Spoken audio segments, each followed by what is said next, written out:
ce 27 mai 1943? Que retenir du sacrifice de ces jeunes du lycée Buffon? D'abord, 3 leçons qui ont trait à l'esprit même de résistance et qui valent aujourd'hui. La première leçon, c'est de continuer à lutter contre le racisme, contre la xénophobie, contre l'antisémitisme. C'est d'abord un principe qui doit nous rassembler tous. Ensuite, c'est parce que ceux qui se sont levés dès juin 40, qu'ils avaient même fait avant contre le nazisme, c'est parce qu'ils voulaient combattre le racisme, l'antisémitisme, la xénophobie et la haine. Et ce combat que l'on croit derrière nous est encore, hélas, devant nous. Trop de discrimination, trop d'insultes, trop d'agressions, fondées sur justement des considérations racistes, xénophobes, antisémites, nous obligent à mener ce combat avec grande vigilance. Et c'est vous qui devez le faire, autant que ceux qui ont appliqué les lois de la République. Ne laissez rien passer, y compris dans cet établissement. La deuxième leçon, c'est le combat pour les libertés.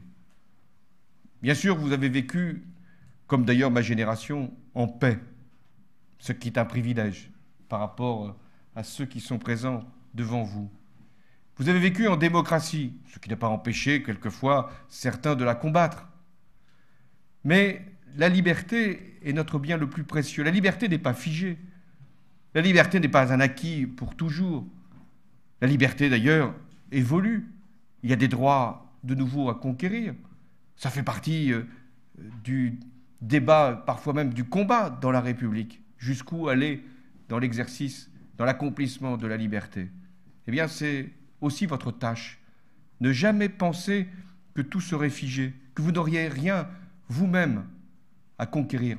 Vous avez, par votre génération, à conquérir d'abord des droits économiques, à avoir votre place pleine dans la société, à faire en sorte que la République permette à chacun d'accéder à l'emploi, ce qui est déjà un combat qui devrait nous suffire à notre propre mandat, mais d'aller aussi plus loin, d'aller chercher tous ceux qui aujourd'hui sont dans la pauvreté, dans le doute, dans la misère. Et donc, ce combat pour la liberté doit aussi vous animer.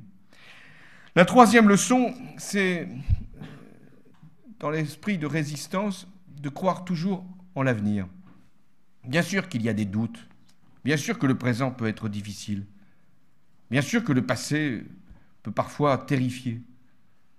Mais en même temps, nous devons toujours avoir ce sentiment que demain peut être meilleur qu'aujourd'hui. Une femme qui est là, Mme Chambardelot, a connu le pire de ce qui était possible de supporter. L'arrestation, la torture, la déportation. Et elle vous racontera que dans le camp où elle était, elle gardait espoir. Espoir pour sa propre liberté, espoir pour la jeunesse dont on l'avait privée, espoir pour les générations qui allaient suivre.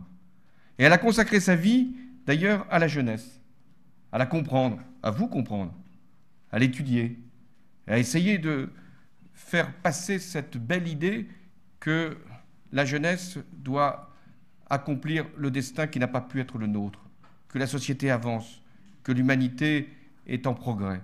C'est cette confiance-là qui doit vous animer.